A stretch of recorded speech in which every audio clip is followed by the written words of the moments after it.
Paris-Nice 2022, primeira etapa.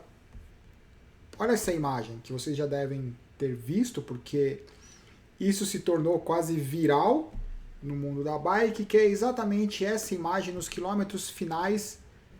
Paris-Nice, 3 atletas da Jumbo-Visma, Primož Roglic, o Van Aert e o Christophe Laporte cruzando a linha de chegada em primeiro. Recém-contratado, francês, cruzando a linha de chegada. É contra-relógio por equipe? Não! É uma etapa, é um estágio. Que loucura! Eu estou assumindo que vocês acompanharam, que vocês assistiram, mas caso isso não seja verdade, Paris-Nice, durante a transmissão... Bom, primeiro que esse vídeo eles vão tirar do ar, porque eu vou usar as imagens e vamos ver o que acontece. Aqui. Primeira etapa, 160 km. Durante a transmissão... deixa eu voltar.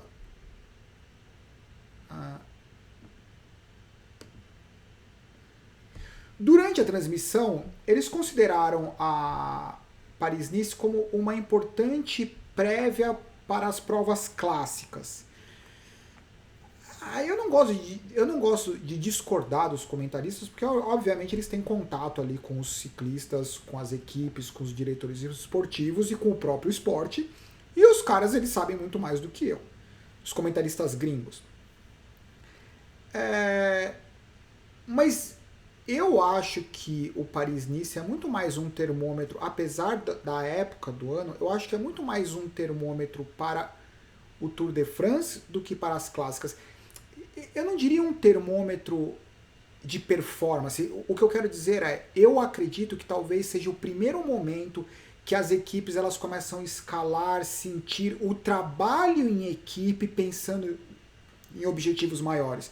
Eu não acho que as equipes, os diretores esportivos, eles colocam os caras no Paris-Nice para ganhar ritmo para as provas clássicas. Mesmo porque os estágios não são longos, o terreno pode ter uma certa relação, só que a dinâmica da prova não tem nada a ver com as provas clássicas, a não ser que o cara esteja completamente fora de forma, e coloca o cara lá para o cara sentir, sei lá, a emoção, sentir como chama, para se tornar mais fácil ganhar ritmo de prova.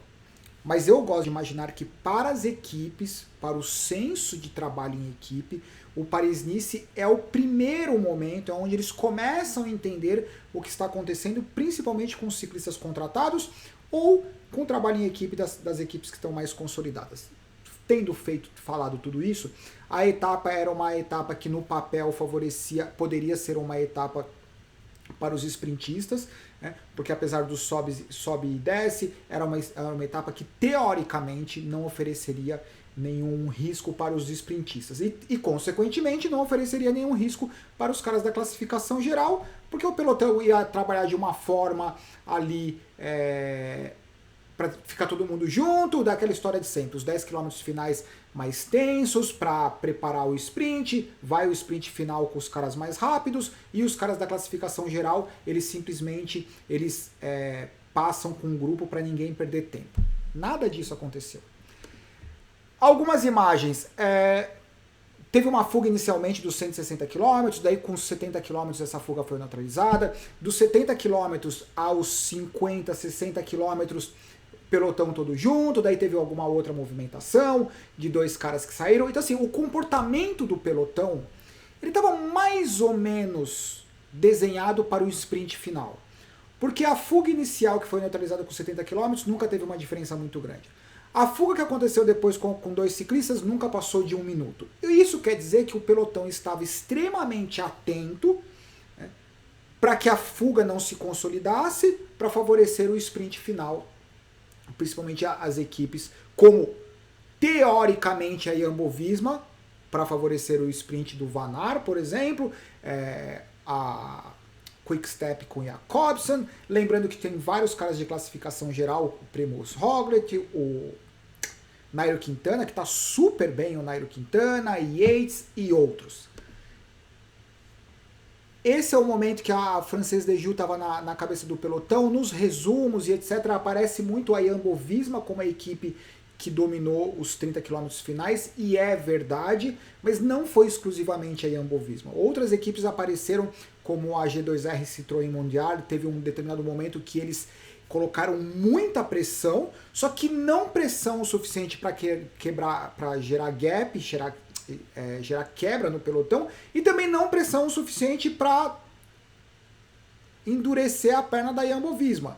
Então os caras foram para frente, colocaram pressão, nada aconteceu, só que quando a Jumbo Visma foi para frente, nos 30 km finais a Jumbo Visma realmente começou a controlar o pelotão. A Ineos, ela estava naquela situação, estamos aqui, né, protegendo o Yates, mas eles deram uma vacilada, o pelotão estava tenso com a possibilidade de vento cruzado, essa foi uma queda com abandono de 2 ciclistas, essa foi uma outra movimentação, e essa movimentação era sempre controlada pelo pelotão que estava atrás super atento, isso fazia, durante a transmissão, nos fazia imaginar que realmente o pelotão estava controlando tudo.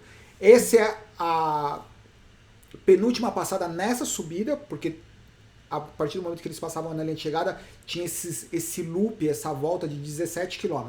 Como vocês podem perceber, o pelotão entrando nesse circuito de 17 km, ele começou a ficar mais nervoso. E a partir desse momento, aí sim a Jumbo Visma ela foi para frente e começou a colocar muita pressão. Nas entrevistas nesse trecho, eles estavam a 60 km por hora.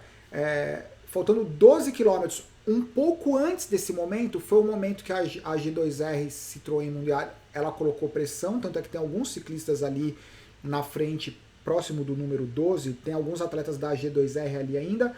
Só que daí quando os caras foram da Jumbo Visma pra frente, e daí já tava o trem bonitinho, os caras, foram pra 60 por hora, e daí nesse momento, quando você vê que numa etapa que é desenhada para os sprintistas começam a sobrar, e não é simplesmente os sprintistas puros. Por exemplo, o Sonny Colbrelli, que é o vencedor da última edição Paris-Roubaix.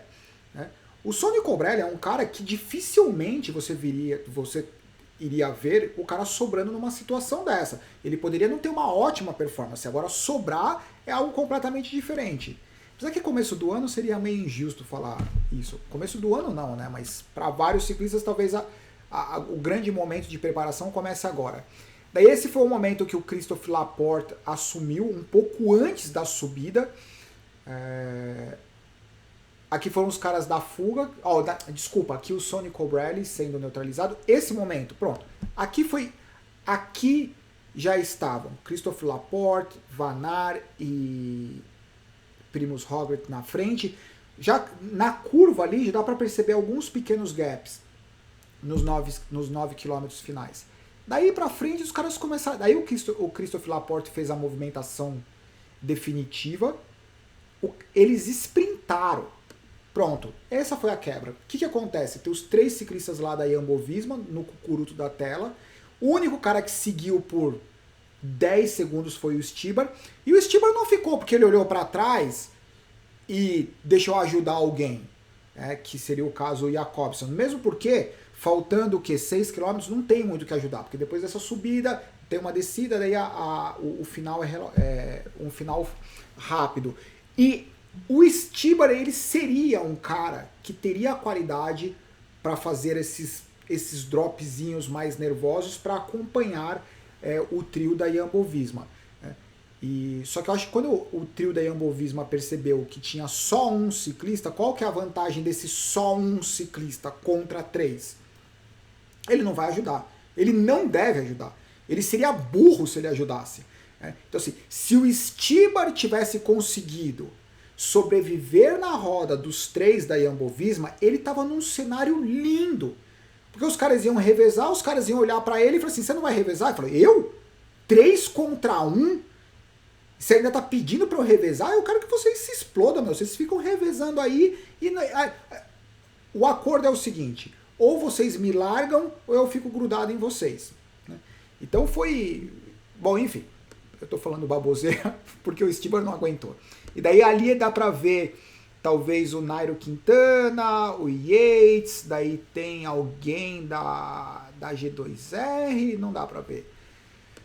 Quick Step, esse foi o momento, 6 km, daí os caras começaram a sair explodindo o motor, eu nunca vi tanto galho seco junto. Esse é o Jacobsen 111, esse é o cucuruto da subida. Quando os caras chegaram no cucuruto da subida, o Van Aert, na entrevista, falaram que eles iam fazer difícil na subida, né? Mas eles não imaginaram que eles iam criar um gap de 3 ciclistas da mesma equipe. Então eles saíram sprintando nessa subida e os caras fizeram um contrarrelógio de 3 ciclistas da mesma equipe. Eu não me lembro, não importa, prova pequena, prova grande, grande volta e etc. Eu não me lembro de uma situação dessa em provas de estágio.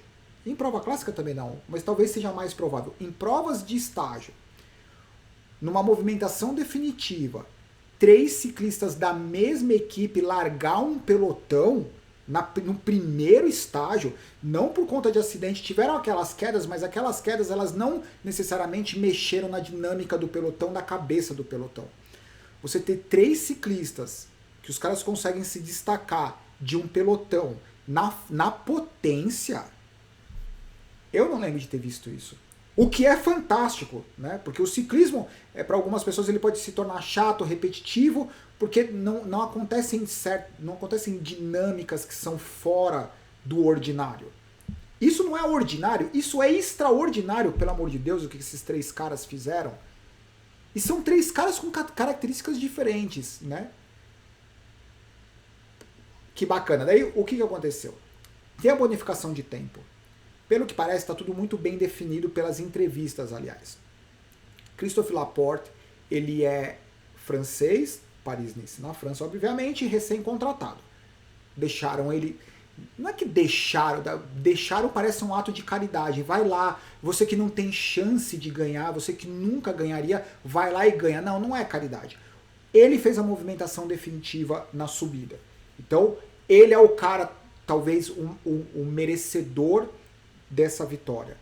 O Primož Roglič, ele vai lutar pela classificação geral. Seria importante a bonificação de tempo para ele? Seria. Mas ele cavoca a bonificação de tempo em outro lugar. E para o Van Aert, ele tá lá para ganhar a etapa. Então, parece que é esse desenho, é esse formato que vai acontecer no Tour de France. Por isso que eu falei lá no começo que, apesar dos comentaristas dizerem que é uma preparação para as clássicas, eu não sei. O que vocês acham? Paris-Nice é preparação para a clássica ou é termômetro? Eu não diria preparação para o Tour de France. Todo mundo cãibra aqui. Eu não diria preparação, mas eu diria um termômetro. Enfim, passou a linha de chegada em primeiro e como equipe... Deixa eu colocar um pouco mais aqui. Já que vão tirar do ar mesmo, olha lá. Os 3 de braços da mesma equipe, fala sério. Nem os caras acreditam. Eles não acreditam, eu tenho certeza. O comentário é como que isso aconteceu dentro do ônibus. E a carcada dos diretores esportivos nos atletas das outras equipes. Cadê a Ineos? Cadê a Ineos que só tem... A Ineos tem mais capitão... A equipe... A Ineos ela só contrata capitão de equipe agora. Todo mundo tá lá para ganhar. Ai, cara. Cadê a classificação? Bom, os 3 caras da Jumbo-Visma com bonificação e ainda eles me colocaram uma vantagem de 30 segundos. Olha lá o Christophe Laporte. Imagina um cara chegar na equipe, colaborar com uma vitória histórica, vestir a camisa amarela. Olha lá, Laporte, Roglič, Van Aert, Pierre Latour. Como vocês podem perceber, não tem nenhum cara da classificação geral. Chegaram os caras pingados ali, ó, o Philipsen, sprintista, enfim, bagunçou tudo a história da primeira etapa. O que eu ia falar? Eu ia falar do lance das equipes. Eu gosto, eu sei que tem gente que não gosta, eu gosto do que a Sky fez historicamente, quando a Sky era Sky, e quando a Ineos até o momento do falecimento do diretor esportivo, que era o... Como ele chama? Me ajuda. O Portal, que era o diretor esportivo, que é o formato que a gente estava acostumado com Bradley Wiggins, com Chris Froome, no primeiro momento do Egan Bernal. Um capitão, e a equipe 1000% devotada para aquele cara, não tem plano B. É um ciclista sendo apoiado por todos os outros, especialmente com o Chris Froome, sendo apoiados com ciclistas que não têm interesse paralelo. O único interesse do cara o único interesse do ciclista é a única forma de eu me beneficiar, continuar recebendo um puta salário para ser gregário, continuar recebendo um puta reconhecimento, é se eu fizer aquele cara ganhar. E eu acho que numa competição onde existe tanta pressão, né, quando todo mundo sabe exatamente o que tem que fazer, principalmente na hora do sofrimento, você não tem plano B na sua cabeça, isso quer dizer que você não distribui, você não divide a sua concentração, a sua energia, tudo fica mais fácil. Isso não quer dizer que as equipes que têm um plano A, plano B, plano C, que nem a Movistar, ela tem 8 planos, né? E esses 8 planos, ninguém sabe quais são esses planos. Agora, como o Rangel tá lá, tudo vai ser diferente. Mas, em geral, na Movistar, é assim, enquanto o cara tá fazendo um brief, tá todo mundo jogando palitinho. Tô brincando. Agora a gente vai poder saber, porque o Rangel tá lá dentro. Calma, não fiquem bravos. Só uma brincadeira. Mas é mais ou menos assim. A Jumbo-Visma, ela tem um pouco esse DNA de não ter o plano B. Né? De ter a função de determinados ciclistas. Por exemplo, o Van Aert não é um plano B da classificação geral. Ele é um plano de ganhar a etapa quando a dinâmica da etapa permite. A Quick-Step, eu não sei o que está acontecendo com a Quick-Step. A Quick-Step, enfim, ela não luta pela classificação geral, mas ela também começou a criar esses atritos publicamente, por exemplo, entre o Jacobsen e o Cavendish, tipo, vê aí quem que vai ter o direito de ir pro Tour de France, essa história toda. Agora, qual outra equipe que luta? A UAE. A UAE, eu só não sei, por exemplo, o João Almeida. Se o João Almeida for para o Tour de France, ele vai como super gregário para o Pogacar. Daí, de novo, só se isso for o karma do João Almeida. Coloquem aí se vocês sabem se o João Almeida vai pro Tour de France. Porque se o João Almeida for pro Tour de France, eu fiquei feliz quando ele saiu da Quick Step, porque obviamente ele não tinha espaço na Quick Step. Vai para a UAE coloca o Pogacar, obviamente, como figura principal do Tour de France, e o João Almeida vai poder ser a figura principal ou da Volta à Espanha ou do Giro de Itália. Mas só falta os caras me colocarem o João Almeida. Se os caras colocarem o João Almeida como gregário ou como segunda opção do Pogacar no Tour de France, João Almeida está com o seu karma de gregário, meu. Vai ser difícil. Não sei para que equipe que você vai conseguir ir. Mas eu tô falando tudo isso porque eu tenho uma curiosidade em relação à perspectiva de vocês. O que vocês acham melhor? As equipes que elas focam num único objetivo, que é o capitão da equipe, e os gregários para potencializar esse capitão da equipe. O único plano B é o seguinte: perdemos o capitão da equipe, o que fazemos? Vamos lutar por vitória de etapa, só. Mas o plano B não é continuar lutando pela classificação geral, porque o meu argumento é o seguinte: você pode ter apenas um plano associado à classificação geral, e nem todas as equipes elas têm dinheiro para contratar um capitão e os gregários que são os super gregários. Né? E essas equipes, o que elas fazem de forma super eficiente? Elas lutam por vitória em etapa. Agora, as equipes que têm um orçamento maior, distribuir esse orçamento maior entre a opção A e B, você tem a opção A, que é o seguinte: você tem o seu melhor ciclista, capitão de equipe, para grandes voltas. Você tem os seus melhores gregários para fazer a função deles. Se acontece alguma coisa com o capitão da equipe, o que acabou é o objetivo da vitória geral, mas não acabou o objetivo da vitória por etapas. Quando você tem o plano A, o plano B, a gente tem que imaginar que o plano A, plano B de capitão é o seguinte: cada capitão ele precisa de fiéis escudeiros, ele precisa de 2, 3 ciclistas que dão a vida por ele. nos dias maus, nos dias que ele está péssimo, nos bons dias. Quando você tem o plano A, plano B, os seus melhores gregários, eles estão escalados para o ciclista A. Eles não estão escalados para o ciclista B. O ciclista B, ele não está psicologicamente preparado para assumir, ou até pode estar. Mas o problema é que se acontece alguma coisa com a opção A, essa opção B, ela não necessariamente ela vai ser tão bem assistida, porque a escalação não foi para ajudar as características dele, foi para ajudar as características de outro ciclista. E daí isso tudo faz com que a situação inteira fique muito mais complexa, muito mais cheia de variáveis. Faz sentido? Se não faz sentido, coloca o que faz sentido, pelo amor de Deus. Porque eu tenho certeza que tem outras opções, eu não sei quais são as melhores opções, mas enfim, a gente está aqui só para falar, porque que diferença faz? Não vai fazer diferença nenhuma. A gente pode ficar 5 horas conversando, ninguém vai mudar a escalação, ninguém vai assistir o vídeo e vai achar que é melhor fazer a opção A, a opção B ou só ter uma opção, certo? Acho que é isso. Sempre bom falar com vocês. Abraço. Tchau.